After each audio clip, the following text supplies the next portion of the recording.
Sin más, decirles que siempre que uno habla de un tema polémico, conflictivo o difícil, hay que entender que da una proyección que es parte de la visión. Uno puede verlo de muchas maneras. Nosotros trabajamos en el Hospital Clínic de Barcelona, que es un hospital universitario del centro de la ciudad que atiende a 2 millones de personas y que además está en la Universidad de Barcelona y en el Departamento de Salud. Es decir, que estamos implicados en la atención real en el sistema mixto público y privado de Cataluña, que es un modelo que cada comunidad autónoma desarrolla a su manera, como la suya lo hace aquí en Canarias.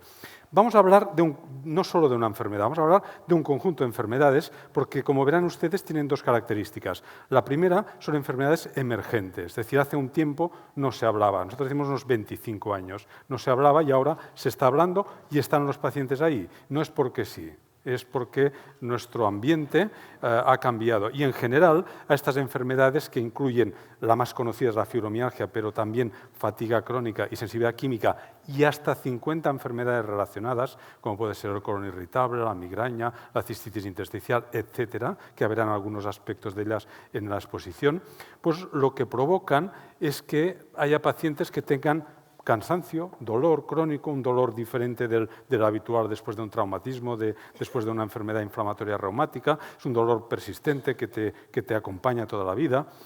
Fenómenos de alergia, de sensibilidad a productos químicos. Antes toleraba pues, el lavavajillas y ahora no lo tolero. No tolero la laca, no me puedo poner el tinte con amoníaco.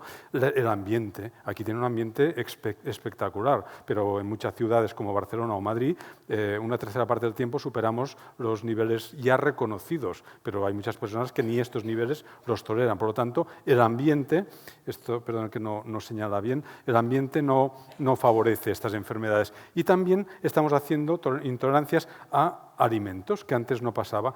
Ahora, si ustedes van a un supermercado, leche entera, ¿alguien de ustedes consume leche entera? Yo creo que probablemente ni el 1% de la sala, cuando antes es lo que consumíamos de niños. No lo toleramos, las intolerancias adquiridas al gluten sin necesariamente ser enfermos celíacos, intolerancias a la fructosa, etcétera, la lactosa, pues son muy frecuentes. Y a fármacos. Antes hablaba nuestro psiquiatra y nos decía los medicamentos pocos y, pues, claro, pues que además muchos no los van a tolerar. Ustedes, muchos medicamentos que les podamos poner, no todo el mundo los va a tolerar. Por lo tanto, debemos ser muy, muy consecuentes con lo que hacemos y que todo esto que de alguna manera se entremezcla, no está separado, no es la alimentaria o la química o la fatiga, todo esto está interrelacionado, a nivel médico y científico se llama ya un fenómeno común de sensibilización central. Y de hecho, por ejemplo, nuestro programa en Cataluña de afrontar estas enfermedades ya tiene este nombre, síndromes de sensibilización central, porque cualquiera de ellos es igual y lleva a que se añadan los otros. Tienen en común una particularidad, que el paciente no tolera cosas que antes toleraba, sea la actividad, sea el dolor o sea la interrelación con el ambiente. Es una interrelación paciente-ambiente.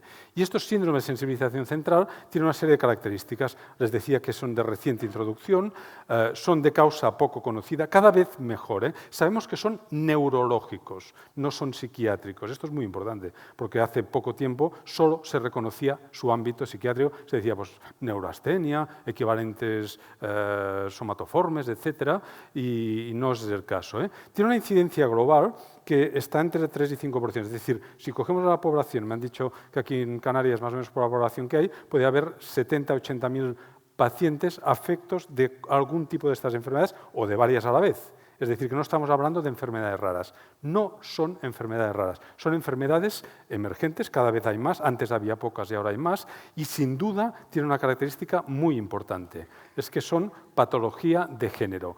10 veces más frecuentes en mujeres que en hombres. Por eso tiene mucho sentido hablarlo en este contexto de las jornadas que tenemos hoy, porque realmente inciden mucho más en mujeres. No quiere decir que en varones no haya, sí hay en varones, y algunos de los cuales conocemos y están incluso aquí en la sala, pero sí que les tengo que decir, después de trabajar 25 años esta enfermedad, que no es lo mismo que hubiese pasado si afectaran a varones. Otro gallo nos cantaría. Es decir, realmente la atención, no solo en estas enfermedades, sino en general en muchas enfermedades, es diferente y es peor cuando se atiende a mujeres que a hombres. Esto está descrito, por ejemplo, en el infarto agudo de miocardio en urgencias. Es decir, realmente son enfermedades de género y que hace que, pues, que a veces no se atiendan todo lo que necesitaría el paciente en este caso, ¿no? No tenemos un tratamiento curativo, esto es otra característica. Antes he oído que decía psiquiatras que las curamos las depresiones. Yo no me hubiese atrevido a decir esto, porque creo que, como ven ustedes a veces, luego dicen, no, pero recurren, entonces, bueno, ¿en qué quedamos? ¿No? Es decir, no hablemos de curación, porque en realidad, como en otros muchos casos, no hay una auténtica curación, hay un control parcial de síntomas. No quiere decir que no se pueda hacer cosas, claro que se puede hacer cosas. Y cuando el paciente intervienes con el paciente, verán ustedes que es posible hacer cosas y que mejoras la calidad de vida del paciente parcialmente. Pero curarse es una palabra complicada porque el trastorno que causan estas enfermedades a nivel del cerebro, de una parte del cerebro que es una parte adaptativa, llamamos el sistema límbico, es la parte que nos relaciona con el entorno, es un trastorno difícilmente modificable. Por lo tanto, tienen una evolución crónica y dan una característica muy importante. El paciente pierde funcionalidad. No es el mismo paciente antes. Nosotros definimos los cuadros más leves cuando el paciente ha perdido un 50% de la funcionalidad. Imagínense, esto es lo más leve. Cuando estamos en lo crónico, a veces ha perdido el 80%, ¿no? Sí que siguen siendo enfermedades cuestionadas, por eso estamos aquí. No hablamos de la diabetes, no porque no sea importante, sino porque ya está bastante conocida, bien enfocada. Son enfermedades que no están bien reconocidas a nivel, a veces incluso médico, pero mucho más social, político, económico, de prestaciones, etcétera. Y sí que estamos en lo que llamamos medicina de la complejidad. No es una causa, un neumococo que te da una neumonía, tengo un tratamiento que es la penicilina y se cura. No, aquí hay muchas causas, interrelación personal con personas con predisposición genética, interrelaciones ambientales, sociales y difícil evolución en el tiempo. Por lo tanto, sería lo que llamamos científicamente enfermedades complejas en las que cada paciente de alguna manera es diferente. Los síndromes de sensibilización central suelen empezar con una enfermedad. Ustedes conocen la fatiga crónica, conocen la fibromialgia, quizá más. Yo me voy a referir más hoy a la fatiga crónica porque quizá no la conocen tanto. Pero cuando uno tiene fatiga crónica puede añadir fibromialgia, sensibilidad química múltiple, colon irritable, trastornos hormonales, sequedad, infecciones por hongos, trastornos autonómicos del equilibrio, de la temperatura, de la regulación de la sudoración, síndrome premenstrual empeora con la regla. Y todo esto gira en torno a 3 síntomas: fatiga, dolor y hipersensibilidad. Es decir, partimos de estos 3 síntomas y hacemos un puzzle de varias enfermedades que una lleva a la otra. Empecemos por la fatiga crónica. Este es el doctor Netter, que tiene una particularidad, los que somos médicos lo conocemos, por sus diagramas. ¿Cómo refleja una imagen una enfermedad? Pues mire, esta es la imagen de la fatiga crónica. Y me dirán, ¿pero no me dice usted más mujeres? Sí, sí, pero para no estigmatizar esta enfermedad como mujeres, ha puesto un hombre, porque también los hombres están afectos. Entonces, una persona que tiene buen aspecto y que no puede hacer actividades intelectuales, está haciendo un informe y no puede continuarlo. No tiene un rendimiento intelectual bueno o como antes. Y actividades físicas, después del trabajo iba a jugar a tenis y no puede jugar a tenis. ¿Y qué pasa? En cambio tiene buen aspecto. Pues le está pasando que su cerebro está disregulando, no está haciendo un control de la actividad adecuado y de la relación con el entorno. Y esto afecta, pues, a su actividad intelectual, a la memoria, a la concentración, al sueño, tiene dolor muscular, le pasan cosas en los análisis y hace este círculo que está en verde y rojo abajo, que le llamamos el círculo biopsicosocial. Es decir, que esto no solo es una enfermedad para el paciente, sino para su entorno, para su trabajo, para su sociedad y para el conjunto de todos en el ámbito social. ¿Y qué es hoy en día, cómo definiríamos el síndrome de fatiga crónica? Pues una enfermedad neurológica, disfunciona el cerebro, no psiquiátrica. Esto es claro, conciso y no discutible actualmente. No porque no podamos discutir, sino porque ya es evidente que es neurológica. Le digo aquí porque antes se pensaba que era solo psiquiátrica. A veces en medicina hemos tendido a psiquiatrizar lo que no conocemos. En cambio, al conocerlo, pues ya sabemos que es una enfermedad de disregulación neurológica y que, como el sistema nervioso es un sistema que controla muchas otras cosas, cuando no funciona este ordenador central, disfuncionan la inmunidad, las hormonas, la temperatura, la presión, el sueño, el estado de ánimo, la actividad, todo. Es como un disregulador central de la persona. Por lo tanto, se va a afectar muchas cosas. Y además, fíjese qué paradoja, una enfermedad tan grave que afecta a tantos sitios, no tiene un marcador. Si nosotros tenemos, por ejemplo, un paciente que queremos diagnosticar el SIDA, tenemos un marcador excelente. Si tiene el virus en la sangre, tiene el SIDA. Si no lo tiene, no. Y así la hepatitis C, y así el virus del Zika, lo que quieran. Pero en esta enfermedad no es que sea difícil diagnosticarla, no es difícil diagnosticarla, pero tiene criterios clínicos, no hay un marcador. Hay que utilizar una serie de criterios que, bien utilizados, son altamente fiables. O sea, no es un problema diagnosticar la enfermedad, simplemente que no tenemos un marcador único que nos dice si el marcador está en la sangre, hay una enfermedad. Esto no es así, ni probablemente va a ser así en los próximos años. Afecta de la fatiga crónica a 1 de cada 200, pero cuando miramos el global, pues es mucho más frecuente, es hasta el 5%. Es crónico y no la podemos curar. Es decir, esta persona que se cansa y que baja su rendimiento, además va a seguir teniendo esto, con oscilaciones. Por lo tanto, no tenemos un futuro muy bueno. Tenemos que ofrecerle algo que, aunque no sea curativo, de forma multidisciplinar, es decir, interviniendo varias personas. Por ejemplo, ahora estamos hablando con una psicóloga de Afibranca, pues que tiene mucha intervención la parte de soporte al paciente, muchísima. La actividad laboral hay que reordenarla, la actividad familiar, la actividad económica hay que ser consecuentes con todo esto. Nosotros, evidentemente, le podemos apoyar en algunas cosas sintomáticas, pero es a veces lo menos, el tratamiento farmacológico sintomático. Pero sí que es muy importante lo que está a la derecha, personalizar el tratamiento. Cada paciente es absolutamente diferente. Es más, yo les diría que cada fase de cada paciente es diferente. Un paciente puede tener una fase en la que le predomina el dolor, otro que le predomina el sueño, otro que le añade sensibilidad química. Es decir, que hay que adaptar la enfermedad al paciente.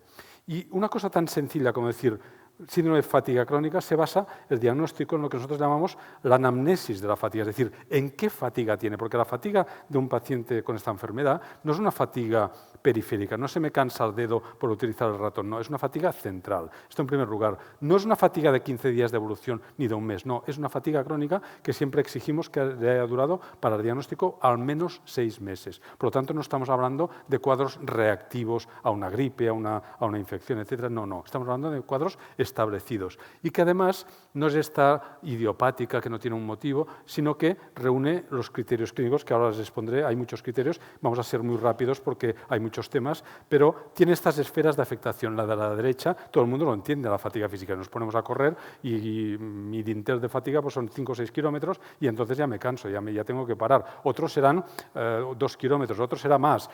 Los pacientes con fatiga crónica a los 100 metros ya no pueden continuar, ni que quieran, por encima de su voluntad. Es decir, es una incapacidad absoluta por falta de energía para seguir trabajando. Esto se puede traducir también a nivel mental, la fatiga cognitiva, muy importante. Hay personas, por ejemplo, maestros, por ejemplo, personas que tienen una actividad económica, contables, etcétera, que tienen más límite en la fatiga intelectual que no en la fatiga física, ¿no? Se añade el dolor, por ejemplo, una migraña es muy frecuente asociarlo a esta enfermedad, y una cosa básica, el aspecto no traduce la enfermedad. Esto es una cosa que hemos tenido que aprender, incluso los médicos. Es decir, esta paciente de la izquierda es la presidenta de una asociación americana de fatiga crónica que cede su imagen para decir, ¿qué no dirías que estoy enferma? Pues tiene una fatiga crónica invalidante. Es decir, nunca juzguen a un paciente de estas enfermedades por su aspecto. Y esto es quizá más importante a nivel médico, que yo he visto muchas veces, no, tiene buen aspecto, no te pasa nada, unas palmaditas, hombre, no, ¿qué vas a tener tu fatiga? No, esto no es correcto. O sea, profesionalmente no es correcto esto. Y tenemos criterios. Mire, criterios, los oficiales son los de la Organización Mundial de la Salud. Y ha habido muchas modificaciones de ellos. Yo les voy a exponer una modificación reciente del año 2011, que llamamos criterios internacionales, para que entiendan cómo diagnosticamos de forma sencilla la fatiga simplemente estando con el paciente. Necesitamos 1 hora de consulta con el paciente. No necesitamos más. Ahora, tampoco 5 minutos. Tenemos que definir la fatiga. Los americanos la han llamado PENE, no es que tengan pene los pacientes con fatiga, es Post-Exertional Neurocognitive Exhaustion. Quiere decir que el paciente tiene, cuando hace una actividad, un inicio muy rápido, se cansa enseguida de la fatiga, tanto física como cognitiva. Necesita poco para cansarse y que este poco se mantiene e interfiere en sus actividades. No puede hacer ni la mitad de lo que hacía antes. Y además, cuando hace fatiga, exacerba muchos síntomas. Tiene dolor, como un trancazo gripal, puede tener incluso décimas de fiebre o incluso fiebre, y puede tener sudoración, palpitaciones, con un curso fluctuante. No siempre está igual. Un día mejor, otro día peor, un día mucho más o menos. Y tiene una característica. Si yo estoy corriendo y me canso, paro y recupero. La recuperación normal, estos pacientes la pierden. Tienen un abatimiento postesfuerzo que te deja como el sujeto de la derecha, que después de un mínimo esfuerzo,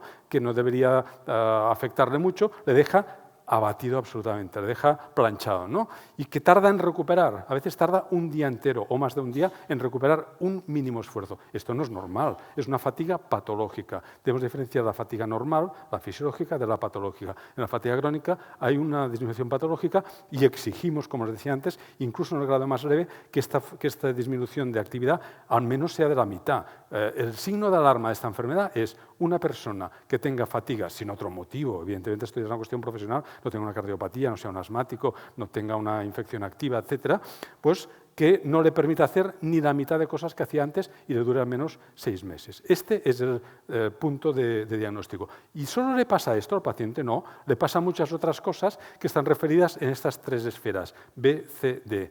Se afecta la parte neurocognitiva.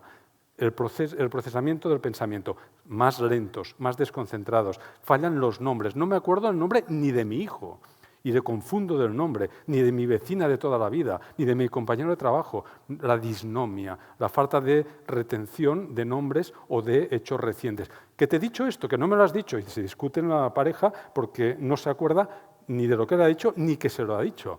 Y entonces es un motivo de conflicto la falta de concentración y de memoria reciente. El dolor de cabeza, cefalea migrañosa, dolor musculoesquelético, a veces de tipo fibromiálgico o de otro tipo. El sueño, homogéneamente afectado. Si ustedes duermen bien, muy probablemente no tendrán fatiga crónica. Se afecta siempre, es un sueño interrumpido, no profundo, superficial, no reparador, con muchos movimientos, a veces están cazando moscas toda la noche, con bruxismo, apretan los dientes, con piernas inquietas o con todo esto. Es decir, todo esto es posible. Y además pueden tener alteraciones de equilibrio. Por ejemplo, hacer esta marcha sin mirar así le va a ser imposible a un paciente con fatiga crónica, incluso en grados leves. Y inestabilidad. Al levantarse pues, se encuentra inestabilidad a veces por la falta de equilibrio y otras veces porque la presión les baja demasiado al cambiar de posición. Y se afecta, ve, en el C, muchos sistemas, el sistema gastrointestinal, el sistema inmune, el sistema urinario, dan síntomas irritativos, el sistema digestivo pues, da un colon irritable, en la orina son pacientes, mujeres que parecen un prostático masculino, orinando continuamente. Yo tengo pacientes que no pueden trabajar porque están orinando 3 veces a la hora y no pueden parar de... Es una cistitis irritativa sin infección, es parte de este síndrome que no todo el mundo lo tiene igual. Tienen también intolerancias a alimentos, olores, es decir, que fíjese que en los criterios de fatiga se entremezclan el dolor, unos llevan a otros. Casi les diría que cuando defines una enfermedad puedes casi definir las otras con los mismos criterios. Y finalmente en el D, el transporte y la producción energética. En el fondo, lo que pasa es que es como una batería descargada. Es como si tuvieras menos gasolina y tuvieras que hacer los mismos kilómetros. No los puedes hacer, evidentemente, no vas a hacer los mismos kilómetros con la mitad del depósito. Pues esto se nota a nivel cardiovascular. Cuando a estos pacientes les hacemos hacer un esfuerzo, enseguida el corazón se pone más rápido de la cuenta. Les baja la presión, les baja la temperatura, no toleran, hacen arritmias, hacen inestabilidad, es decir, no toleran el esfuerzo y hay repercusión de esto. Y pierden el control de las constantes vegetativas del sistema autonómico. Esto también pasa en niños es más frecuente la migraña, es más frecuente la parte cognitiva, bajo rendimiento. Por ejemplo, un niño con fatiga crónica puede ser un niño que empiece con fracaso escolar y no se sabe la causa, ¿no? Es decir, esto está, y los pediatras, permítame decir, que se han puesto aún menos que los adultos en esta enfermedad.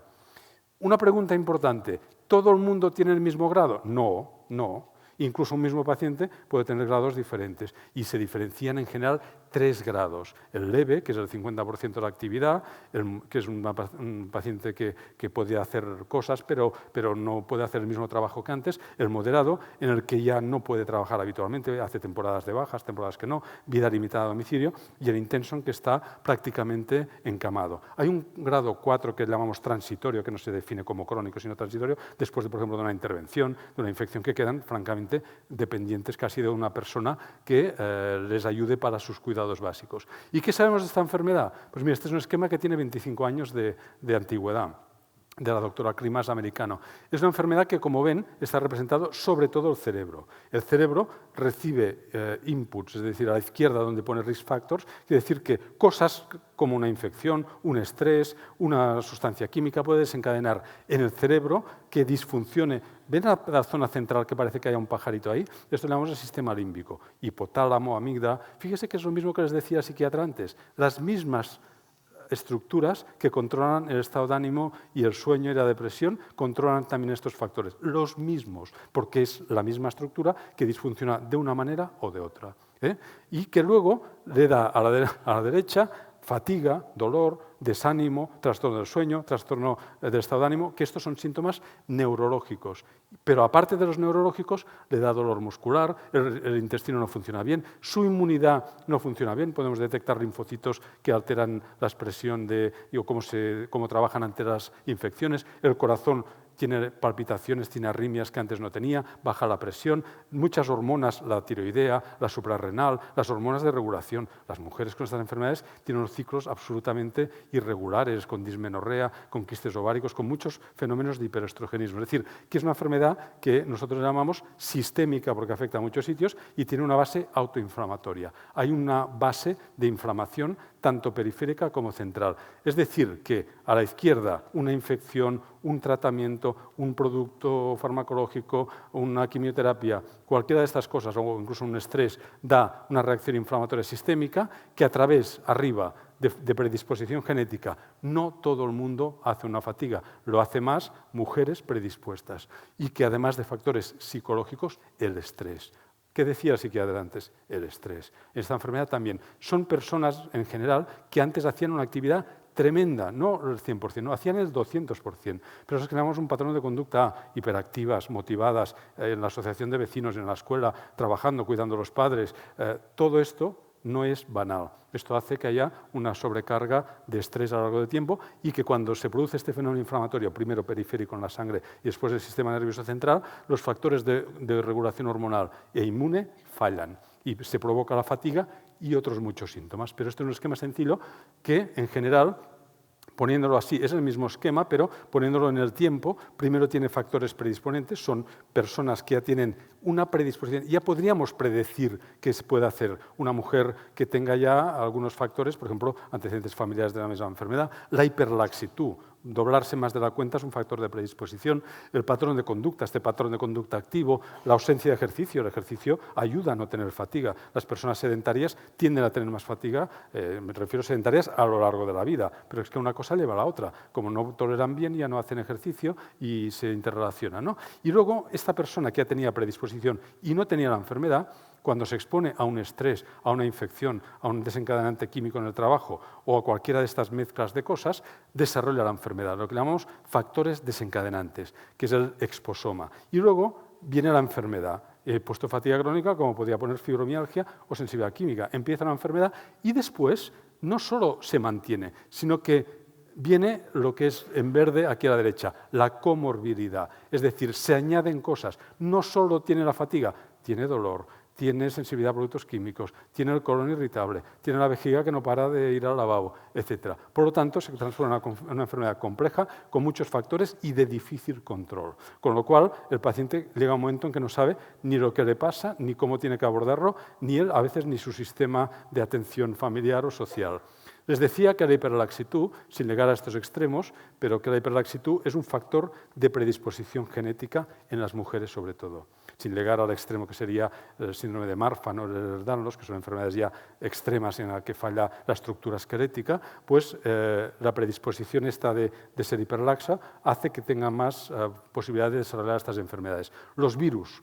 Los 3 virus que más se implican en esta enfermedad son los que hacen lo que llamamos mononucleosis. El Epstein-Barr, el citomegalovirus y el herpes virus 6, que son la primera línea. Pero todos estos otros también. Incluso hubo un momento en que hubo una publicación científica muy importante que dijo, hay un virus que es el causante de esta enfermedad.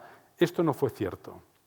Es decir, se ha dicho siempre que se busca un marcador, una causa, se ha buscado, incluso se publicó en una revista muy buena, Medicinal Science, y esta doctora, la Judith Mikovits, que es una investigadora americana, dijo, esta enfermedad está producida por este virus. Al final no fue cierto, pero no fue cierto porque fue por decirlo así, fue una mala investigación científica, incluso con errores de interpretación, etcétera, porque era una contaminación del laboratorio de un virus que estaba en las ratas y que se pensó que causaba esta enfermedad. Es un virus que se parece al SIDA, pero que no fue el caso, ¿no? Pero esto motivó un revuelo importante, incluso un paro de la investigación americana en esta enfermedad, lo cual lo hemos pagado unos cuantos años. ¿Por qué las mujeres tienen más fatiga que los hombres? Pues mire, no hay muchos estudios, pero hay un estudio sueco muy interesante que dice los niveles de estrógeno, que evidentemente tienen más las mujeres, todos tenemos niveles de estrógenos, que son las femeninas, las hormonas femeninas y de andrógenos, tanto las mujeres como los hombres. En las mujeres en la edad fértil les predomina los estrógenos y en cambio en los hombres los andrógenos. En cambio, esta enfermedad hay como una mayor actividad de los estrógenos, pero no solo que haya más cantidad en la sangre, sino que los receptores que tienen los tejidos, tanto los periféricos, la piel de la mujer es muy diferente de la piel masculina, la grasa, la distribución de la grasa, etcétera, pues hace que los receptores, sobre todo del sistema nervioso, aumenten esta sensibilización. Es decir, los estrógenos en las mujeres predisponen a que este fenómeno de sensibilización en el cerebro se incremente. Por lo tanto, realmente es un hecho constatado. Por ejemplo, durante el embarazo esto mejora. Durante el embarazo hay un cambio de niveles hormonales importante, entonces esto mejora. Es como una fase de mejoría transitoria. ¿Podemos cuantificar con el esfuerzo la fatiga del paciente? Sí, podemos hacerlo. ¿Es muy útil y es un marcador exacto? No. No, porque se alteran muchas cosas. El paciente que le ponemos a hacer un esfuerzo, como está este deportista aquí, y le estamos mirando cuánto consume de oxígeno, su temperatura corporal, su presión, incluso podemos mirar las ondas cerebrales, cómo tolera su cerebro el esfuerzo, etcétera. Pues todas estas constantes se alteran. Sobre todo, lo que se altera es la intolerancia. Se empiezan a taquicardizar, se ponen a 150, 160 latidos por minuto a muy bajo régimen, a 2 meds, que esto es como hacer solo un esfuerzo suave, ¿no? Se pone enseguida a consumir mal oxígeno, son como máquinas de bajo rendimiento, consumen mucho y dan poco rendimiento y tienen que parar la prueba muy precozmente por intolerancia. Incluso a veces puede pasar pues, lo que está en esta imagen de aquí, que el paciente acabe haciendo un síncope, es decir, que ha hecho un ejercicio suave que en teoría tenía que aguantar y que no lo aguanta y le provoca pues, una hipotensión, un desmayo, ¿no? Siempre se puede hacer en más de un día, valorar la recuperación. Por ejemplo, estas pruebas pueden valorar lo que tarda un paciente en recuperar, si recupera rápido o no. Ayudan, pero no son la base del diagnóstico. La fatiga cognitiva sí que es muy conocida ya, esta alteración de memoria de trabajo, de atención. Esto ya se puede objetivar en test específicos, por ejemplo, el WISE, la última línea que tienen ustedes, son los test psicológicos muy útiles en diferentes versiones que ya te valoran específicamente esto, porque no tienen que hacerle un test de demencia como en el Alzheimer, no es el mismo, es una alteración más específica de unas áreas que hay que mirar concretamente. El sueño homogéneamente afectado, como les decía, sueño superficial, te despiertas solo de un pequeño golpe, interrumpido, con pesadillas, no reparador, con piernas inquietas, etc. La sequedad de mucosas, boca, ojos, piel, vagina, oídos, todo está seco y muy seco. Y casi siempre progresivamente a lo largo del tiempo. Quien no lo tiene al principio lo va añadiendo al final. Y tiene que ir con la botellita en el bolso, con las gotas 3 veces al día, con todas las cremas para la hidratación cutánea vaginal, etc. Por lo tanto, es una cosa que está compartida. Incluso hay una enfermedad que llamamos la primaria, la inmunológica por síndrome seco, que es la enfermedad de Sjögren, que también tienen fatiga. Los que tienen síndrome seco tienen fatiga y los que tienen fatiga tienen síndrome seco. Están interrelacionadas. La migraña, aquí tienen 2 estudios, uno americano y otro catalán, los 2 internacionales, que dicen, cuando usted tiene fatiga crónica, le aparece muy frecuentemente migraña. Y es una migraña que antes no tenía. Esto es raro, las personas no desarrollan migraña a los 50 años, habitualmente es un migrañoso toda la vida. Aquí aparece la migraña de nuevo como parte de la enfermedad. La migraña es una enfermedad neuroinflamatoria. La disfunción sexual, homogénea, 100%, en mujeres sobre todo. Es decir, se afecta mucho el deseo y la posibilidad de tener relaciones, las dos cosas, con lo cual se provoca una interacción que como la pareja no sepa lo que le está pasando, no entiende a su consorte, ¿no? No la entiende y provoca pues, una disrupción de relaciones muy importante. El cuadro metabólico, muy importante, son enfermedades en las que se baja la actividad, no comes a veces más de la cuenta porque estás con ansiedad, no haces ejercicio, no haces ni la mínima actividad y desarrollas este síndrome metabólico con obesidad abdominal, se elevan los triglicéridos, haces hipertensión, aumenta la glucosa en sangre y se provoca pues, alteraciones del peso. Los dos extremos, tanto el sobrepeso, la obesidad como la desnutrición, no favorecen a la fatiga. Hay que tener normopeso para tener la fatiga controlada. Tabaco, ¿qué creen que ustedes que pasa con el tabaco? El tabaco puede dar 25 enfermedades descritas, desde angina de pecho a cáncer de pulmonar, a cáncer vesical, gastritis y hasta sabañones. Pero si ustedes tienen fatiga crónica o fibromialgia, no fumen, porque cualquier actividad, cualquier interacción que vayan a hacer, cualquier tratamiento no les va a ser útil. Si ustedes fuman, bloquean la posibilidad de mejoría del sistema nervioso central para estas enfermedades. Y luego, solo para mencionarla, hay pacientes que tienen otras enfermedades, por ejemplo, una mujer que hace un cáncer de mama y no tenía fatiga, le tratan, le hacen la mastectomía parcial o total, depende del cáncer, le hacen el vaciado ganglionar, quimioterapia, radioterapia, y el oncólogo le dice, ¿está usted libre de enfermedad?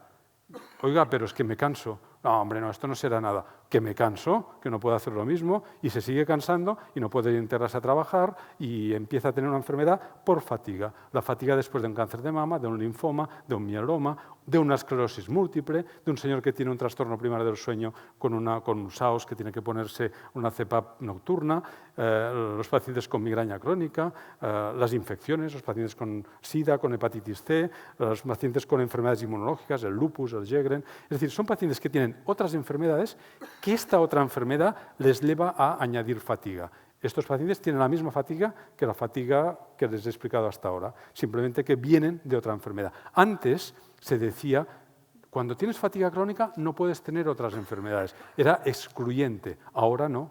Esto es una evolución muy importante en el concepto. Uno tiene fatiga como puede tener anemia. Tú puedes tener una esclerosis múltiple y anemia, una esclerosis múltiple y fatiga. Y una depresión y fatiga también, claro que sí, ¿cómo no? Faltaría más, son enfermedades que una de las ideas que tengo que decirles es que se interrelacionan unas con otras. Esto se llama comorbilidad y es una cosa muy importante en medicina, no solo aplicable a este campo, en el campo de las enfermedades cardiovasculares muy frecuente, diabetes, hipertensión, colesterol, ácido úrico, etc. Y este es el médico Feinstein que describió que un paciente tiene que valorarse en todo lo que tiene, no solo en su enfermedad principal, porque tener otras cosas empeora el hecho de tener fatiga. Si tienes fatiga y sensibilidad química, no vas a hacer lo mismo, a lo mejor no puedes, por ejemplo, venir aquí a escuchar esta charla, ¿no? Dos ideas de fibromialgia. ¿Qué diríamos de la fibromialgia actualmente? Pues mire, es una enfermedad del procesamiento del dolor. Descontrolamos la manera como se percibe a nivel central el dolor y provoca un dolor crónico que es persistente, que puede cambiar en cualquier parte del cuerpo, se define porque afecta a la columna y a las 4 extremidades, y es debido a cambios neurobiológicos, cambios de cómo el cerebro percibe la sensación de dolor, el transmisor del dolor está alterado. Y los síntomas principales son este acrónimo que se llama fibro, el dolor, la última línea, difuso, la rigidez, esta sensación de estar entumecido por la mañana, que tienes que empezar como a desengrasar las articulaciones y te levantas como un robot y tienes que empezar a moverte, a apoyarte, que no tienes equilibrio, ¿no? Los blues, la depresión y la ansiedad, lo han comentado anteriormente, 60% de pacientes con fibromialgia tienen una depresión que hay que tratar y un trastorno de ansiedad que hay que intervenir, sea psicológica o farmacológicamente. El insomnio, por supuesto. Y estamos hablando de fibromialgia. Fíjese que estamos diciendo casi lo mismo. Esto es una de las características. Y el FOC, la fatiga mental. Y estamos hablando de fibromialgia. Fibromialgia, fatiga mental, fíjese, es lo principal. Por lo tanto, fíjese lo que se parecen. De tal manera que al final es los mismos síntomas en la cual simplemente le predomina el dolor. Y a veces, cuando entramos a la consulta, le decimos a aquella paciente que tiene fibromialgia, ¿cómo estás? Mal. ¿Qué te predomina? ¿La fatiga o el dolor? Mire, ahora mismo la fatiga.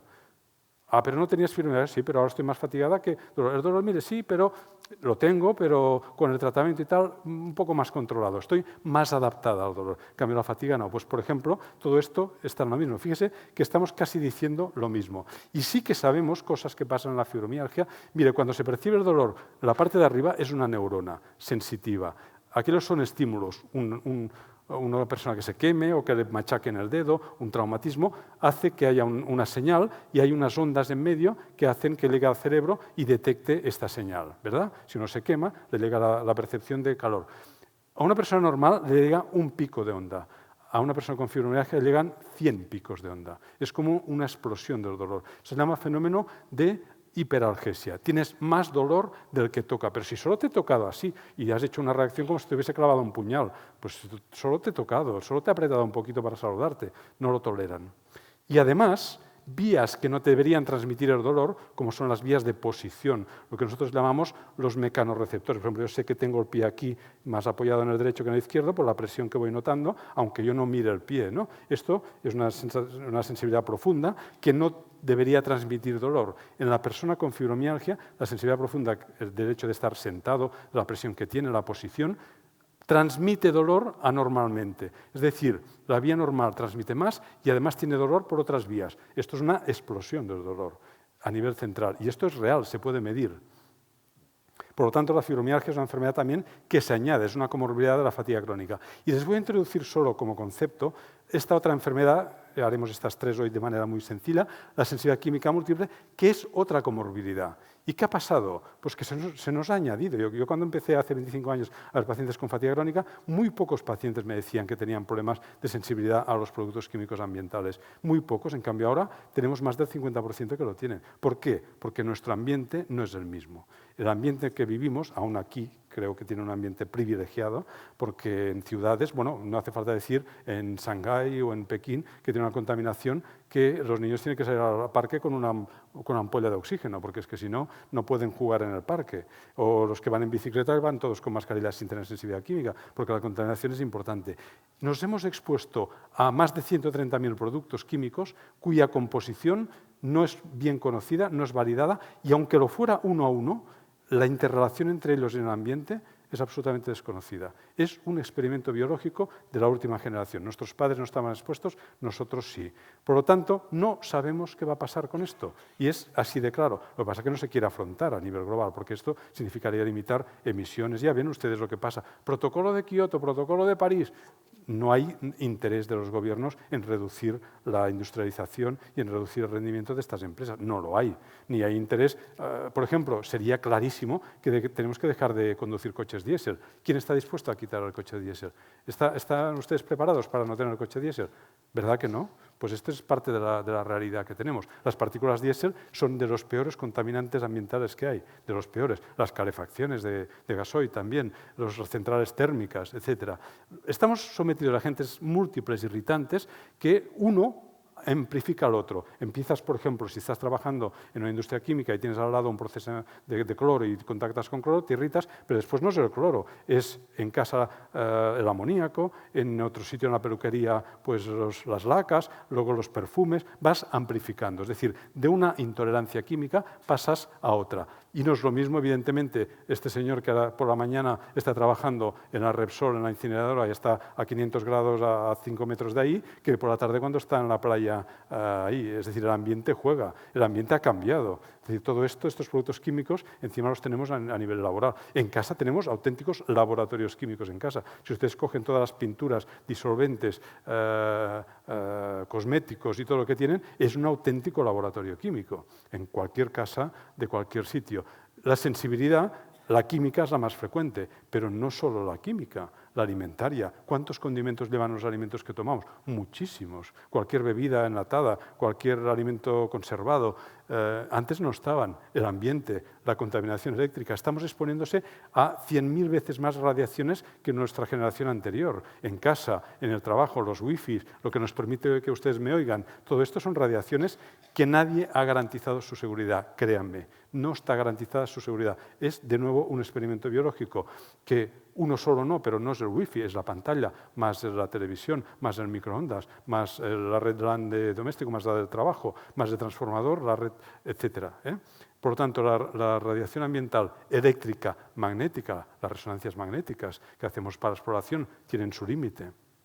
Las radiaciones ionizantes, no hace falta decir las centrales nucleares y demás que ya tienen su mayor peligrosidad. Y el ruido, aquí no tienen ruido. Esta noche he estado encantado, no había ruidos, pero en Barcelona tengo un ruido ambiental que a las 6 de la mañana me despierta, claro. El tráfico está ahí, ¿no? Y esto hace que se sumen, no es una u otra, es una más la otra. Y esto se llama efecto sumatorio o carga tóxica. Y cada persona, no solo en un momento, sino a lo largo de la vida, igual que le decimos, ¿usted cuánto ha fumado? Un paquete al día, pero ¿cuántos años? 50 años, pues esto es más que no 20. Pues esto pasa lo mismo. Hay que hacer el interrogatorio de la carga tóxica que ha soportado aquella persona, porque depende de su tolerancia, esta carga tóxica, cuando llega a un límite, provoca enfermedad. Y la enfermedad se llama sensibilidad química múltiple.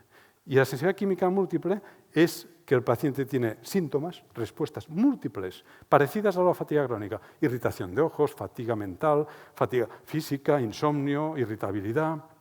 Recurrentemente, siempre que se expone. Por ejemplo, siempre que limpio el lavabo con amoníaco, me entra un malestar que tengo que salir de ahí. Se me irritan los ojos, tengo náuseas, tengo dolor de cabeza y tengo que salir de ahí. Y pasa ante exposiciones químicas.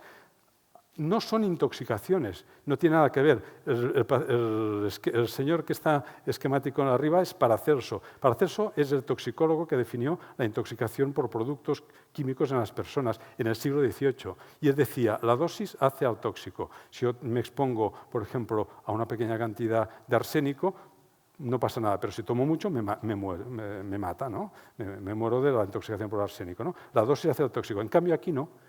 Paracelso se infartaría si oyera esta charla, porque aquí no depende de la dosis y no son intoxicaciones, son exposiciones. Y, por supuesto, no es alergia. Cualquiera de ustedes que le envíen a alergología verán que tiene una reacción alérgica normal o baja, o a pequeñas cosas, al ciprés, al olivo, al polen, a la gramínea, pero no es esto. Esto no tiene nada que ver fisiopatológicamente con alergia. No es alergia, es otro capítulo. Y por lo tanto, no es el alergólogo quien va a definir esta enfermedad, a no ser que entienda que es un fenómeno diferente y que les diga usted tiene sensibilidad química. Sepan que es una enfermedad reconocida en España desde 2014. Tienen un protocolo que está puesto aquí en el Ministerio que define la enfermedad, criterios, etc. Es decir, está reconocida, no tiene ningún problema, excepto pues, que está poco implementada. ¿Y cómo se diagnostica? Por criterios clínicos, como os decía, es crónica. No es un momento que me ha pasado y no me pasa más, no. Es crónico, persistente. Cuando me expongo empeoro y cuando no me expongo mejoro, ¿no? Pero siempre estoy reactivo. Si me vuelvo a exponer, vuelvo a tener lo mismo. Cuando entro en aquel ambientador del Corte Inglés, pues no me sienta bien y tengo que salir. Y cada vez que entro, pues no puedo entrar, ¿no? Los síntomas ocurren en sustancias diversas. Primero es el ambientador, después la laca, después la lejía, después el disolvente de pinturas, después la gasolina, etc. Y son síntomas similares en sustancias diferentes. No es una intolerancia a un único producto, al látex de los guantes. No es solo esto. Es una cantidad de productos químicos diferentes no relacionados. A veces el síntoma es dolor de cabeza, a veces es fatiga, a veces es irritación de ojos, a veces es náuseas, pueden variar. No siempre un mismo producto da el mismo síntoma. Esto también es posible, Y además intoleran sustancias habituales. Personas que bebían, sin ser alcohólicos, bebían una pequeña cantidad de alcohol, no toleran beber alcohol para las celebraciones familiares, etc. Intoleran al alcohol, se ponen rojos, les da dolor de cabeza, después se ponen mal.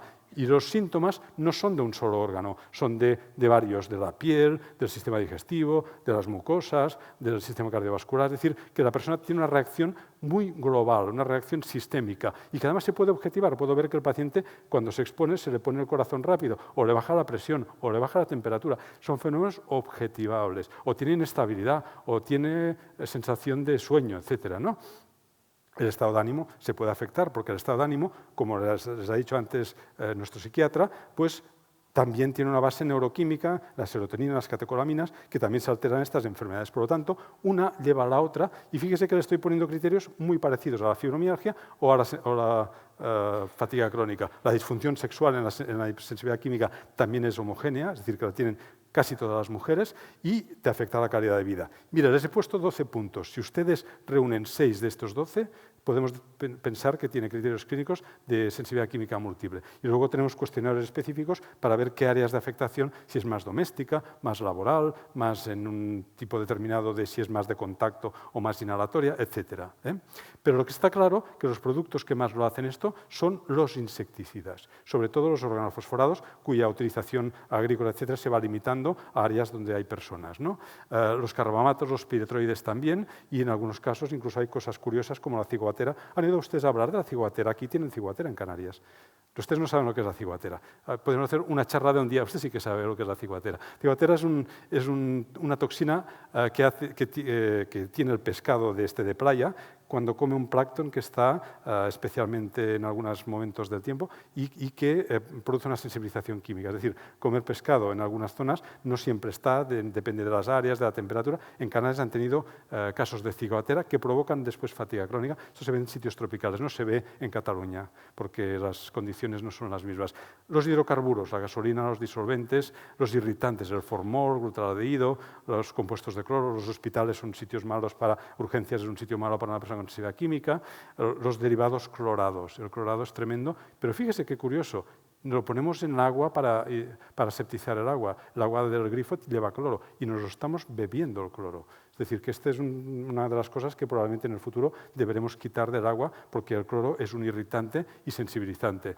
A veces es el edificio el que nos provoca que haya desde aquí arriba una circulación de tóxicos y que de un sitio pasan a otro, lo que llamamos edificios enfermos con poca ventilación. Y también las radiaciones. Las radiaciones es una cosa importante, después de radiaciones intensas como por pacientes que tienen neoplasia después de una quimioterapia y de una radioterapia, tanto por la parte química como la parte de radiación, el paciente hace una sensibilización. Por lo tanto, lo podemos ver en el ámbito laboral, muchas veces, en el ámbito doméstico, accidental, un accidente de una industria que ha hecho una emanación de cloro, etc. Por lo tanto, muchas posibilidades. Y es una parte que empieza con una exposición, es una enfermedad que empieza con una exposición, es una enfermedad que tiene el fenómeno del iglú, es decir, una parte sumergida que no ves. Primero el paciente se expone a una cosa, bueno, no pasa nada, es la pintura aquel día. Luego otra cosa, de la peluquería me ha sentado mal, este tinte que me han puesto debe ser muy fuerte, ¿no? Otro día pues ya entras a un supermercado y no te sienta bien. Vas a un chino y el olor de gomas esta no lo aguanto, yo no puedo ir a comprar ahí. Es decir, vas añadiendo, vas amplificando. Primero se inicia, está enmascarado, no se ve, pero se va amplificando. Y una reacción se cruza con la otra. Se produce lo que llamamos sensibilización cruzada y el paciente al final abdica. ¿Qué quiere decir abdicar? Quiere decir que no tolera la exposición. Pierde la tolerancia. Nosotros aguantamos hasta un punto una exposición química, aquella que aguantaba he perdido la tolerancia, no la aguanto, no puedo entrar pues, en el chino, en el Corte Inglés, etc. Esto se llama la pérdida de tolerancia inducida, que es la que causa ya la enfermedad. La enfermedad aflora, el iglú se ve y llega al barco y choca con el iglú. El barco es el médico, no se da cuenta de lo que le pasa al paciente y esto es un esquema sistemático de que la enfermedad es muy oculta. ¿Qué síntomas tiene una persona que tiene solo sensibilidad química? Fíjese qué curioso. Esto es una serie real de los pacientes que atendemos en Barcelona solo de sensibilidad química. El síntoma que más refieren cuando se exponen es fatiga. Me desconecto, me quedo como chafado, como desconectado. Después, dolor de cabeza, irritación de cuello, el cuello me quema el cuello, la boca quemante, urente, los ojos irritados, la nariz, náuseas, picor, me ahogo, etc., mareo. Tengo la temperatura como si me hubiese enfriado, desorientado, sabor metálico en la boca. Todo esto, que cada uno de ellos es el porcentaje del principal síntoma, el problema es que no van solos, van juntos. Y cuando viene, ¿qué le pasa a usted? Le puede decir cualquiera de estas cosas.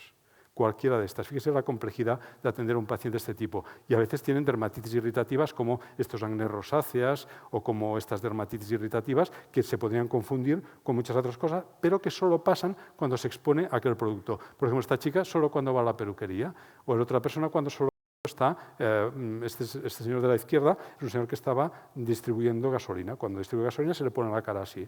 Y si no, no. Los ojos irritados, mucho, y el oftalmólogo dice que lo tiene irritado y seco. Y luego tiene una característica muy importante estos productos químicos.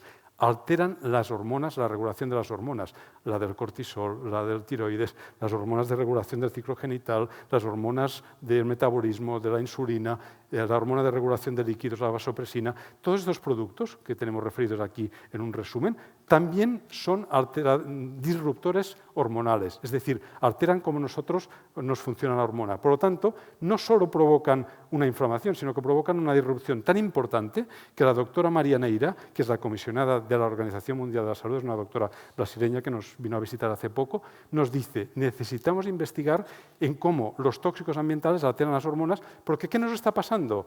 Infertilidad, azoospermia, disrupciones del ciclo menstrual, menopausia precoz, todo esto no es porque sí, es porque el ambiente nos está influyendo en cómo regulamos las hormonas. Y sigo diciéndoles, ustedes aquí son unos privilegiados, porque tienen poca contaminación.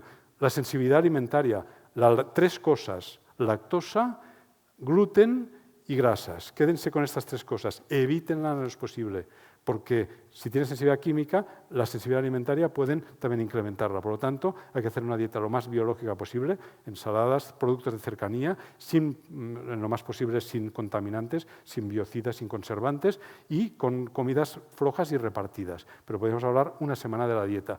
Los dentistas desesperados con una persona con sensibilidad química, no le pueden poner anestesia, tiene más dolor, no le pueden poner ninguna cosa que haga olor, no saben cómo hacerlo. A veces tienen que anestesiarlo para quitarle una muela del juicio. La electrosensibilidad se suma a todo esto que estamos haciendo. Todo esto que vemos se suma si usted está cerca de una radiación y se afecta mucho más. Esto está viniendo. Este es el principal ámbito que en el futuro van a tener ustedes más afectación. ¿Por qué? Porque estamos incrementando el grado de exposición en todas partes y esto no es sano. No solo no es sano, sino que ya hay cosas como esta. Ven la imagen de arriba, es una señora de la limpieza que estaba en una oficina limpiando y el borde de las mesas era metálico, había electricidad estática y cada vez que hacía así contactaba con el muslo y mire lo que le pasó al muslo. Se fue haciendo como pequeñas descargas y la grasa del muslo se fue atrofiando. Esto se llama una lipodistrofia semicircular para que vean que a nivel local las radiaciones pueden provocar muerte de tejido celular graso subcutáneo, pero también pueden provocar lo mismo a nivel del sistema nervioso.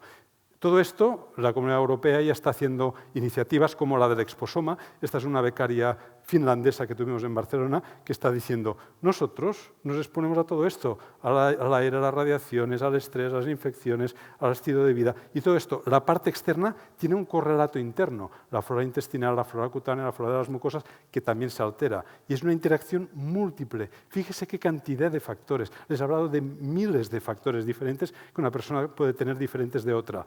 Y esto se llama sensibilidad límbica. Está a nivel del sistema nervioso central y puede empezar con fatiga, con fibromialgia o con sensibilidad química. Altera el dolor, el sueño, la respuesta al estrés, la respuesta a la actividad la altera y, sobre todo, son sustancias que están alteradas en la neurotransmisión, en cómo las neuronas se contactan unas con otras. Pero no una sustancia, como decíamos antes, de presión serotonina, sino al menos 15 sustancias identificadas. De tal manera que no quiero agobiarles, pero fíjese que los esquemas, esta es la mejor revista que tenemos de medicina del mundo, Nature.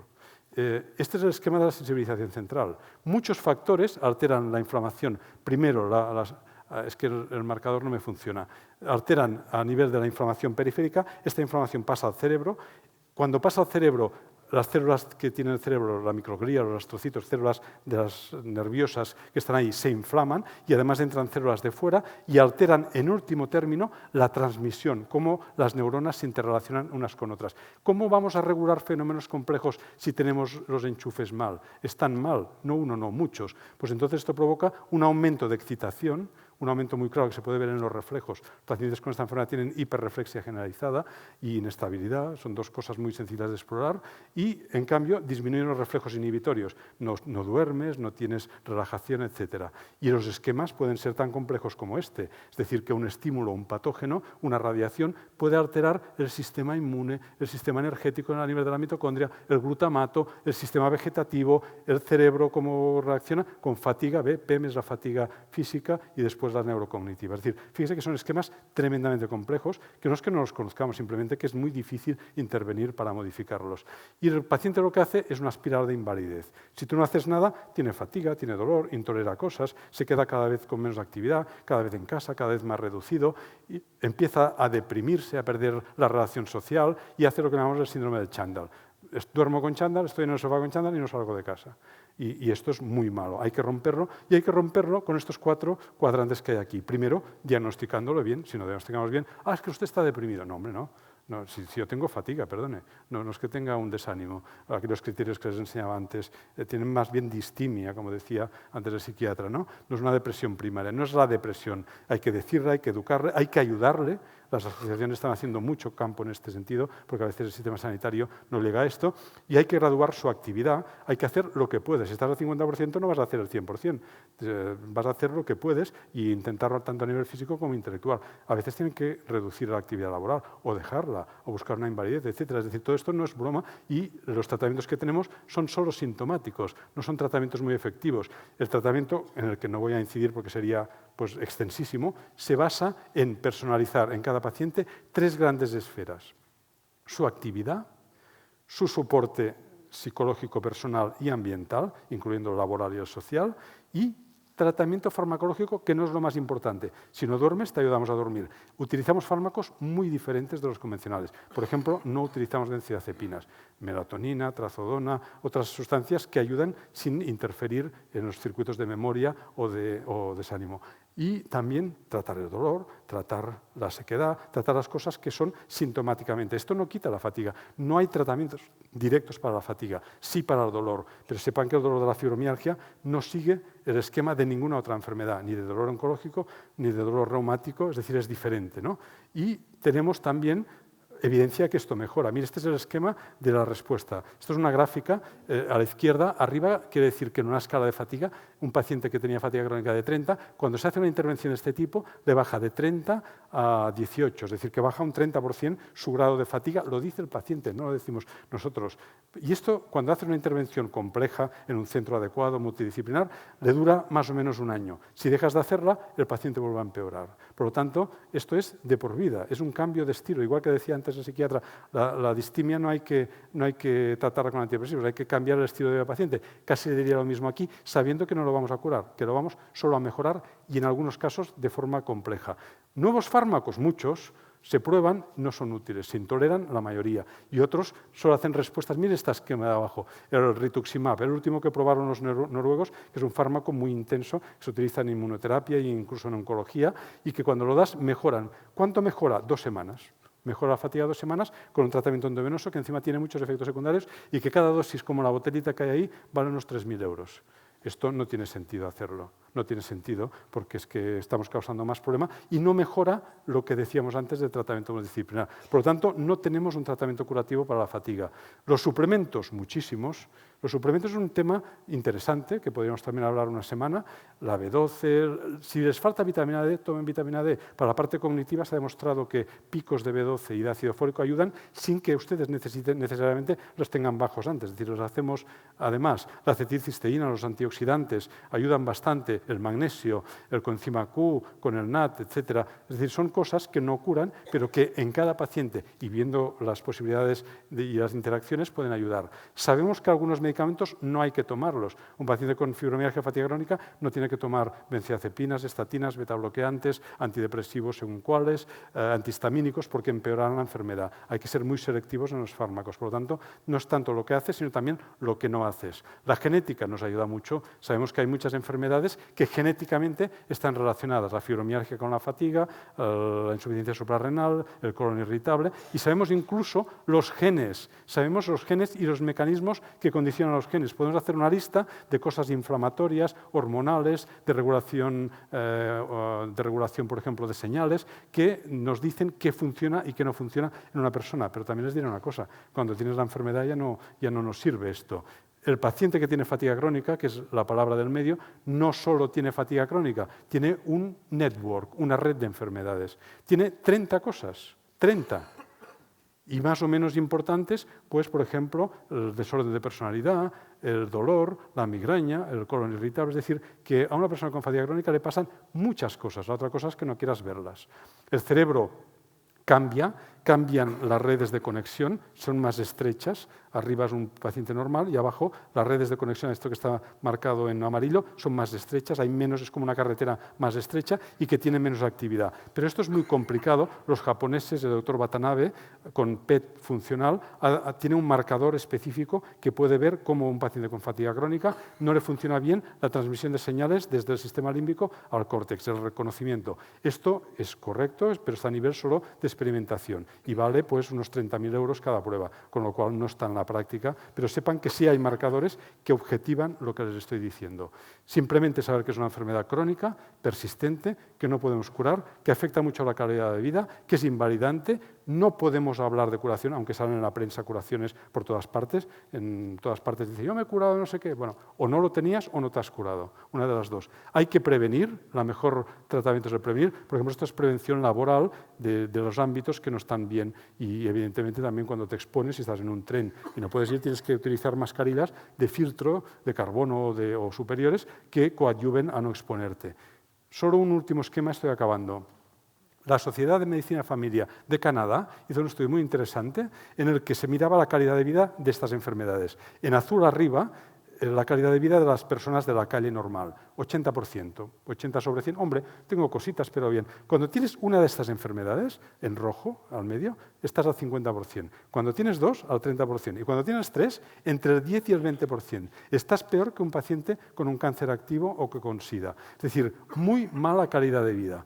Solo hemos conseguido afrontarlo con medidas multidisciplinares. Estos somos los miembros de la unidad de fatiga crónica de nuestro centro y que tenemos psicólogos, psicoterapeutas, trabajadores sociales, interrelacionados con las empresas, con las familias, con el médico de familia. Intentamos ayudar al paciente limitadamente, sabiendo que no le vamos a curar. Y necesitamos explicar esto al paciente. Lo que tiene, siempre basado en evidencia. No, si trabajamos sin evidencia, estamos perdidos. No podemos hacer cualquier cosa. Tenemos que hacer lo que está demostradamente útil, aunque sea poco. Aplicar criterios consensuados, es decir, hacer más o menos todos lo mismo, porque si no, si uno hace una cosa y otra no vamos bien. Definir la enfermedad principal, las comorbilidades, informar al paciente, ver su repercusión y ver su evolución. Y en todo caso, ver adaptativamente cómo responde. Uno responderá mejor que otro, ¿no? Pero sabemos que la enfermedad es neurológica y está en el cerebro. Y el futuro, igual que les decía antes el psiquiatra, que la estimulación transcraneal que nos deja de ser técnicas también aplicables en depresión, aquí quizá pueda ser el futuro. En Barcelona ya tenemos algunas unidades, no en el clínico porque aún no está fiada, pero hay algunas unidades que hacen estimulación intracraneal en estas enfermedades. Yo les vaticino que en casa tendremos un casco dentro de 15 años, que cuando tengas migraña te lo pondrás y pondrás migraña y te disminuirá el dintel de la migraña, y el día que tengas más dolor fibromialgico harás otra longitud de onda y te afectará de otra manera. Esto lo tendremos como quien tiene una secadora. Lo tendremos porque se aplica a muchas enfermedades. Es parecido a lo que ven abajo de la Universidad de Columbia, que están haciendo. Aquí es un poco sofisticado, pero será como un casco con un enchufe y al móvil, y lo pones programa de fibromialgia, programa de migraña, programa de sueño, y les mejorará sin fármacos casi tanto como lo estamos haciendo ahora. Acabo, una imagen de Barcelona, Gaudí. Cataluña, Barcelona, tenemos un programa de sensibilización central desde hace 25 años. Y aún así tenemos muchos problemas, pero como no se reconozcan estas enfermedades, no se ayuda al paciente. Creo que se tienen que mover con sus iniciativas, con sus ayuntamientos como los de aquí, que les ayuda mucho, como las asociaciones como Fibroanca, y entre todos intentar mejorar también la calidad de vida de los pacientes. Gracias.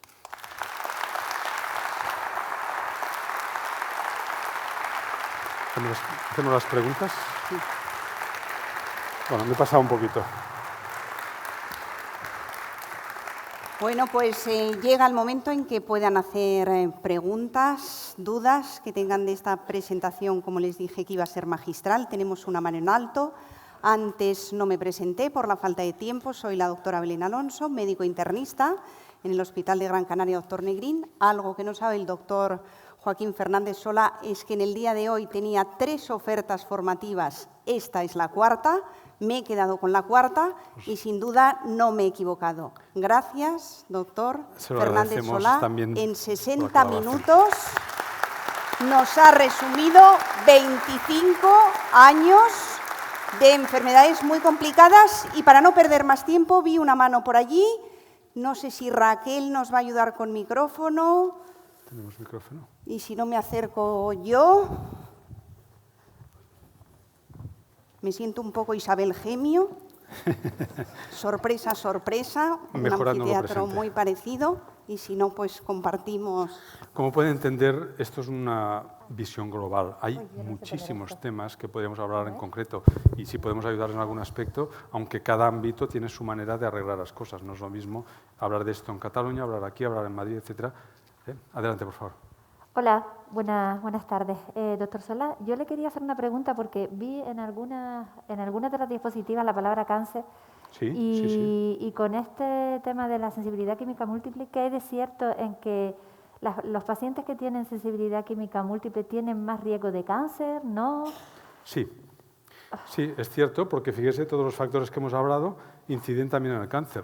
Es cierto, sobre todo dos tipos de cáncer, mama y linfomas. Estos son los que vemos más. Es cierto, esta es una enfermedad que también predispone a tener más cáncer, porque fíjese que muchos factores, las radiaciones, los factores químicos, etcétera, de hecho provocan la fatiga, pero también a la vez son factores que inciden en mayor aumento de cáncer. No es un aumento tremendo, se valora como una incidencia entre un 10 y un 20% superior, pero sí que hay que hacer controles de cáncer mayores. Por eso decía, entre otras cosas, que no fumen, porque si ustedes imagínense que añaden esto, contaminantes ambientales, radiaciones, su nivel de cáncer es superior. Ok, muchas gracias. ¿Más preguntas?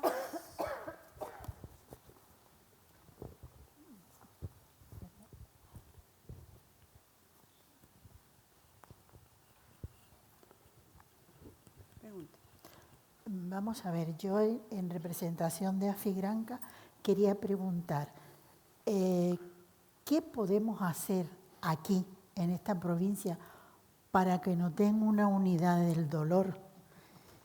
Porque llevamos años y no hay manera. Y luego otra pregunta, y ya termino.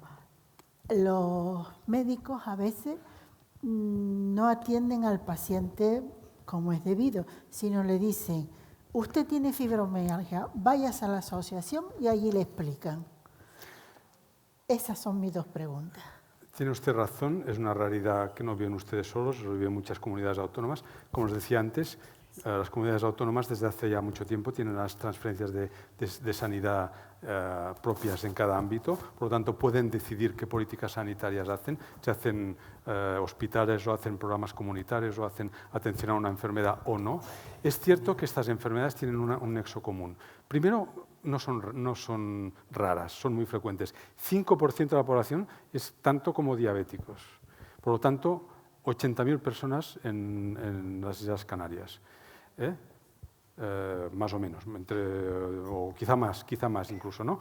Pero quiero que entiendan que esto tiene una repercusión económica gravísima. Si yo le digo que realmente el 75% de estas personas no van a poder trabajar, esto, ¿quién lo puede asumir? Si usted hace un cálculo económico, es imposible asumir. Es decir, ninguna comunidad autónoma ha conseguido asumir lo que representaría de ayuda social, médica, etc. Usted hablaba ahora de un punto concreto.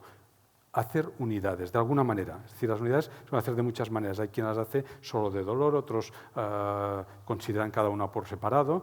Sepan que en el futuro yo creo que tienen que ser integradas, porque ¿qué van a hacer? Una unidad de fibromialgia, y si tengo fatiga, a mí no me hables de fatiga, yo solo soy de dolor. Una unidad de fatiga, a mí no me hables de dolor. Es decir, las unidades necesariamente tienen que ser integradas, porque si no van a atender solo a una parte del paciente. Es decir, les sugeriría que de alguna manera que se actualicen cuando se pretende hacer algo. Y sí le voy a dar la razón en una cosa, no esperen que se lo arreglen. Háganlo ustedes.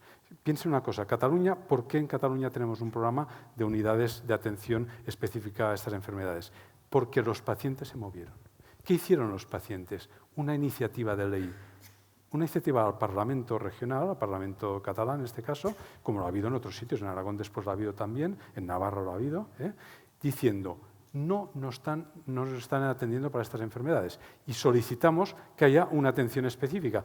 Pero esto es que no es porque sí, es decir, cuando una enfermedad es compleja, no puedes decir que te lo vea una asociación o que te lo vea el médico de cabecera. Esto es banalizar un problema. Esto es tanto como decir, por decir un ejemplo, que el SIDA lo vea solo el médico de cabecera, con todos los respetos. Hay cosas que lo podrá hacer él en el día a día y cosas que no, que dependen de nuevos fármacos, tratamientos experimentales, etcétera, que estamos en este ámbito de complejidad. Aquí requieren, ya lo ve, fisioterapeutas. Sí que se puede hacer cosas a nivel de los recursos sociales, de los recursos municipales, se puede adaptar el fisioterapeuta de la piscina para que haga también una clase de fibromialgia, esto se puede hacer, pero estas enfermedades requieren unidades especializadas, sobre todo en los pacientes complejos. No les he dicho una cosa que es muy clara, los pacientes que están en grados intensos de las 3 enfermedades, es muy difícil tratarlos, muy difícil, por mucho que hagas, haces poco. Es decir, todo es muy complejo. Yo creo que esto solo puede cambiar en cualquier sitio con la iniciativa del paciente a través de asociaciones y mediatizados por los representantes políticos. No veo otra forma, pero tiene que ser adaptado a la manera de ser de cada sitio, utilizando los recursos propios de cada sitio, que no son los mismos de Cataluña, que aquí, a lo mejor aquí tienen, yo qué sé, pues una red de recursos sociales o de fisioterapeutas mejores o de psicólogos, etcétera. Bueno, yo le digo como adaptativamente, pero sepa que si no fuera por los pacientes, tampoco nosotros tendríamos las unidades. Es por la iniciativa de los pacientes, porque a los políticos de entrada no les interesa, porque tiene un coste elevado, poca repercusión y, como dicen así en lo que llamamos, pero si solo pasa a mujeres, no pasa nada, hombre, que las mantenga su marido. Esta es la desigualdad. Esto es lo que dicen en Cataluña, incluso consejeros de sanidad, mujeres, médicos en Cataluña. Entonces, claro, ¿cómo quiere que afrontar las cosas? Pero realmente el problema de fondo es el gasto que supone. Es un gasto altísimo. Más preguntas para el doctor Fernández. Hola. Hola, mi nombre es Esther González y bueno, yo soy paciente del doctor y tuve que ir a Barcelona para que me diagnosticara. Entonces, en Tenerife, yo pertenezco también a la asociación de aquí, pero a la de Tenerife también, que la lleva una doctora que se llama Carmen de la Rosa, que está preparando el protocolo para a ver si lo coge Perdone porque la enfermedad da esto, lapsus. Sí, el protocolo de ingreso en la Seguridad Social. El protocolo de ingreso en la Seguridad Social. ¿Por qué se está luchando tanto con esto? Como acaba de decir el doctor, un simple dolor de muela, nosotros no podemos ir al dentista porque no podemos quitarnos la mascarilla. Entonces, desde aquí es hacia la doctora, que a ver si hoy puede comprometerse con nosotros para que en el hospital del Negrín, que hay tanto espacio, nos dejen o nos preparen unas habitaciones para cuando nosotros nos enfermamos de cualquier cosa, porque tenemos estas enfermedades, pero no nos libramos de otras enfermedades. Entonces, cualquier intervención, cualquier cosa que nos pongamos enfermos y tengamos que ingresar, poder hacerlo en esa unidad y estemos protegidos, porque desde que nosotros nos quitamos la mascarilla, somos personas que no podemos respirar el aire que usted respira. Yo le agradezco esta intervención porque, como pueden ustedes ver, las limitaciones que tienen los pacientes con sensibilidad química múltiple grave son muchísimas, y entre ellas la atención sanitaria. Es un tema que no está resuelto en ninguna parte. Es decir, fíjese lo que requeriría para que una persona como ella sea atendida en urgencias. Requeriría un ámbito que no hubiera otras personas al lado, que todo el mundo que entra a atenderla no lleve ningún producto. Por ejemplo, tienes que decir a la enfermera que no se tiña el pelo, que no se ponga cosmético, que no se ponga... ¿Cómo lo haces esto? Esto es como decirle a una maestra que tiene sensibilidad química, decirle a los niños que no lleven desodorante, a los adolescentes. ¿Usted cree que es posible? Se vienen los padres y dicen, usted no puede decir a mi hijo que no se ponga desodorante, faltaría más, o que no se ponga colonia. Es decir, en los hospitales tenemos un problema muy serio, porque la atención a la sensibilidad química, cuando usted tiene otro proceso, sea el dentista, como le he puesto el ejemplo, o sea una urgencia, o sea una intervención por una apendicitis, por una colecistitis, usted requiere un ámbito de control que muchas veces no se contempla. Le voy a poner un ejemplo. Hicimos un cálculo de lo que costaría adaptar un box de urgencias a los requerimientos de sensibilidad química. Un box, además, debía estar separado, es decir, que no puede estar al lado de otros, porque la sala de espera no puede ser la misma, ni los circuitos de ventilación pueden ser los mismos. 500.000 euros. Cuando le enseñé el presupuesto al gerente, vamos, salí del despacho a patadas de ahí. Porque claro, en un momento de dificultades múltiples es inviable poder hacer esto. Entonces hay que hacer la buena voluntad, que la mujer de la limpieza no venga con la lejía ahí, que utilice pues, cosas hiposensibilizantes en sitios ventilados, buscar las facilidades mejores posibles, pero sin duda van a ser probablemente insuficientes. Esto pasa a nivel de ingresos. Hay protocolos de lo que es un ingreso hospitalario por sensibilidad química. Hombre, no se puede hacer mucho, pero siempre se puede hacer algo. Yo siempre digo, hagamos lo posible. Lo posible pues, puede ser una dieta adecuada, puede ser que no venga la señora de la limpieza con productos a tirar desinfectantes y cosas que en su caso no van a ser necesarios y ni los va a tolerar, y hacer caso. Yo he ido muchas veces a pacientes a rescatarlos de un psiquiátrico, los han ingresado porque dice que tiene fobia, no sé qué, no es una fobia, es una intolerancia. Es decir, racionalicemos y hagamos lo posible. Todo no va a ser posible. Hay un área específica en Estados Unidos, en Texas, que es toda una zona, es como si fuera un barrio de aquí de Agüimes, todo entero, que está libre de, se llaman zonas blancas, libre de contaminación, pero que claro, entras ahí, tienes que dejar desde la ropa hasta ducharte, hasta ponerte una ropa especial, una dieta especial, etcétera, y ahí están los pacientes 3 meses, mejoran, pero cuando salen de ahí vuelven a empeorar, tampoco es la solución.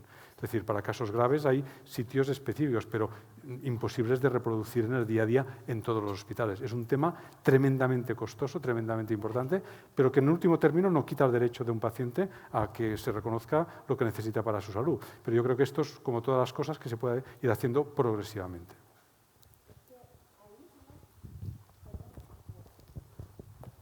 Es que en los hospitales aíslan a los enfermos que contaminan a los demás, ¿no? No. Porque a los enfermos infecciosos los separan, hay boxes para ellos, Sí. pero porque dañan a los demás. Pues nosotros pedimos lo mismo, o sea, unos boxes para unas habitaciones para nosotros. Claro, no es el mismo concepto, es decir, el aislamiento de una enfermedad infecciosa transmisible, una tuberculosis, una varicela, pues es porque el paciente puede contaminar a otro. Aquí esta enfermedad no es contagiosa, lo que pasa es que usted, el entorno, en el hospital hay desinfectantes a tope, hay productos de limpieza de manos, hay el aire está recirculando desde los quirófanos hasta las salas, es decir, todo esto les provoca a ustedes intolerancia, son ustedes los que reciben la agresión del hospital. El hospital es un sitio agresivo para ustedes y en absoluto tiene que interpretarse así, pero claro, vaya usted con esta mascarilla al metro de Barcelona y verá usted, se sienta ahí, verá usted cómo se van marchando la gente alrededor. A todo el mundo a nuestro alrededor. Claro. Pero no porque se piensen que usted le puede afectar el desodorante, sino porque piensa que usted tiene una enfermedad contagiosa que puede ser peligrosa por ellos. Pero esto cada vez, no sé si van viendo ustedes, por ejemplo, lo que pasa pues, en el centro de las ciudades de Pekín, de China, que la gente ya va con estas mascarillas por la contaminación ambiental. Y esto está pasando en Barcelona. Yo veo ciclistas en Barcelona y a veces los paro y digo, ¿ustedes es la química? No, es que no tolero la contaminación que hay. Una persona normal. Simplemente que si va detrás de un autobús, pues no puede circular en bicicleta. Es imposible. Esto cada vez lo vamos a tener más. Siguiente pregunta, nos quedan 5 minutos y hay muchas manos, concisos, breves, para que tenga tiempo el doctor. Yo quisiera saber si hay alguna relación de fibromialgia y demás con la neuralgia del trigémino y también con artritis reumatoide. Sí. Mire. Gracias. Sí. Es decir, cualquier enfermedad por dolor, sea una neuralgia del trigémino, que es una enfermedad muy importante, en la que es un dolor neuropático, en la que una zona del trigémino, sobre todo que nervia este nervio sensitivo que inerva la cara, van dando brotes de dolor crónico. Cualquier causa de dolor crónico puede inducir a fibromialgia. Y en los dos sentidos, es decir, un paciente que tenga neuralgia de trigémino crónico puede acabar haciendo fibromialgia, y también es cierto que los pacientes con fibromialgia también tienen, además de la fibromialgia, otros tipos de dolor, a veces a la vez que la fibromialgia, y puede tener también neuralgia de trigémino. Una potencia a la otra. La artritis reumatoide es una enfermedad muy bien definida, la clásica, que nos deforma los dedos, las articulaciones, sobre todo de las manos, los pies, y que tiene una reacción inflamatoria crónica, predispone a fatiga y fibromialgia. Es decir, una lleva a la otra. Fíjese que la artritis reumatoide, aunque estaba en resumen, estaba en aquellas causas secundarias. Otras enfermedades que por hecho de tenerla, la psoriasis, el lupus, usted puede tener estas enfermedades, hacen con más predisposición que usted pueda añadir fatiga crónica, dolor, fibromialgia, sensibilidad química. Unas llevan a la otra. Todo este conjunto, que son más de 50 enfermedades, las llamamos enfermedades por sensibilización central, porque si no, claro, definiríamos cada caso diferente. Sí que es cierto que cada paciente, un paciente lo puede tener porque ha tenido la fibromialgia por una artritis reumatoide y otro porque la ha tenido después de un accidente de tráfico. Es decir, cada paciente tiene unas connotaciones diferentes, pero la interrelación. Fíjese que alguna cosa que quería yo decirles hoy es la comorbilidad, no es una, sino una más la otra, y la interrelación de unas con otras. Quédense con estas dos ideas y que cada paciente paciente tiene el esquema, aquí lo que decíamos, el network, la red. Cada uno tiene la red más cercana o más lejana, depende del conjunto de enfermedades que le pasan, y que son diferentes de otro. Siguiente pregunta. Hola, gracias. Hola. Vamos a ver, yo tengo fibromialgia y síndrome de fatiga crónica. Y buen aspecto. Muchas gracias, muy amable. Es muy complicado porque además eso me lo han diagnosticado no hace mucho, aunque sé que llevo tiempo teniendo todo esto porque yo hace años que no recuerdo lo que es estar sin dolor, ¿no? A todo esto se añaden una serie de enfermedades, muchísimas cosas que me han ido saliendo y en definitiva tengo muchísimas patologías, ¿vale? Sí, sí. Mientras no se cree esa unidad multidisciplinar de la que hablábamos, que yo creo que no la voy a ver, creo que no la voy a ver y muchos de los que estamos aquí tampoco, no porque me vaya a morir pronto, sino porque como está la financiación del sistema sanitario, obviamente creo que no lo vamos a ver. Estamos todos condenados a estar permanentemente en un peregrinaje de facultativos que muchos ni siquiera saben muy bien cómo tratarte. Vas al reumatólogo, vas al rehabilitador, vas al médico de familia, que tampoco tiene demasiado conocimiento de lo que es. Terminas en la unidad del dolor, donde al final te das cuenta que lo único que haces es ponerte terminas con un parche de morfina que no te quita el dolor, te añade más unos efectos secundarios que te complican también la asistencia. Sí, señora. Continúas con todas tus patologías. La impotencia cada vez es mayor, sobre todo cuando has sido una persona que has tenido mucha actividad, has sido una persona muy activa, muy comprometida. Patrón de conducta tipo A, una mujer, tipo A, una superwoman. Efectivamente, y pretendes seguir siéndolo porque necesitas seguir siéndolo. Claro. Sabes que no estás deprimida, No. obviamente, pero... Está afectada y su calidad de vida ha y cambiado. llega un momento en que ya no sabes qué hacer. Lo quieres dar todo, quieres seguirlo dando todo en todo, Sí, sí.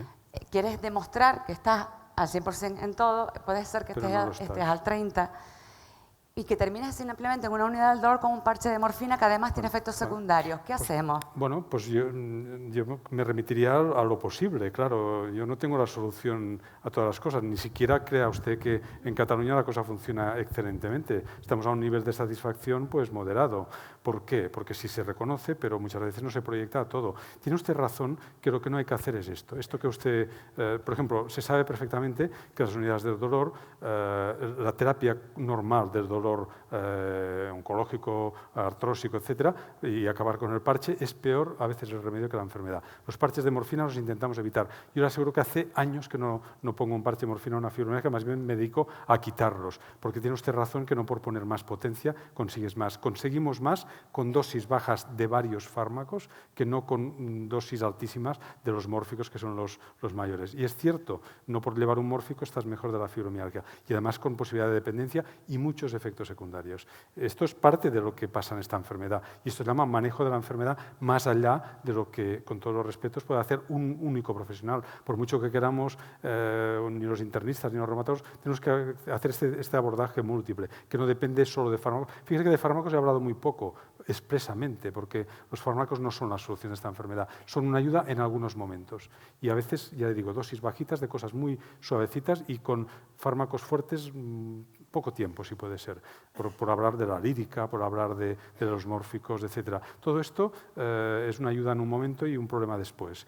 Es decir, que hay que adaptarlo a cada persona. Y estas unidades lo que hacen es personalizar más, y en primer lugar dedicar más tiempo, ver más globalmente a la persona, no solo dolor. Si la fibromialgia ya no es mucho más que dolor, imagínese cuando usted tiene otras cosas, la clínica de dolor, háblale de fatiga a la clínica de dolor, le va a decir, no, mire, esto no es lo mío, con todos los respetos. Es decir, tenemos que tener una visión más amplia, no porque queramos o no, porque la enfermedad lo dice. Y solo esta visión amplia consigue estas mejorías. Fíjese lo que le he dicho, los ingleses, los que dedican más recursos quizá del mundo avanzado, y consiguen una mejoría de un 30% de los síntomas. Pero es importante esto, porque esta mejoría más otras cosas consiguen mejorar su calidad de vida sin curar la enfermedad, porque hasta ahora no la podemos curar. ¿Qué podemos hacer? Pues yo en primer lugar le diría que tiene que ser más optimista. Es decir, sí, de verdad. Es decir, solo podemos mejorar, no podemos empeorar. No podemos empeorar, vamos a mejorarlo. Pero es que la idea que les quiero transmitir es que no esperen que lo hagan otras personas, háganlo ustedes. Háganlo ustedes a través de su día a día, de hablarlo de una persona con otra, de reuniones de este tipo, de las asociaciones. Yo les aseguro que las asociaciones tienen un papel muy importante, porque por mucho que queramos, los profesionales, ¿verdad, doctora?, no nos hacen caso a nosotros. Si yo le digo a mi gerente que quiero hacer una unidad de sensibilidad química, bueno, ya le digo, le enseño el presupuesto y me echa patadas de ahí porque dice, ¿dónde vas con esto? Se me están muriendo pacientes con infarto que no tengo ni una cama. No es posible la mentalidad de un gerente de hospital o de un distribuidor de sanidad planificar esto. Hay que hacerlo desde abajo y utilizando los recursos. Por ejemplo, aquí, utilizar en el ayuntamiento los recursos de la piscina, los sociales, los de fisioterapia, los de psicoterapia, el trabajador social, todo lo que están haciendo en estos sitios, irlo implementando, irlo construyendo y de alguna manera llegará un momento en que será un modelo canario de atención a esta enfermedad. Yo estoy convencido que sí que lo van a hacer.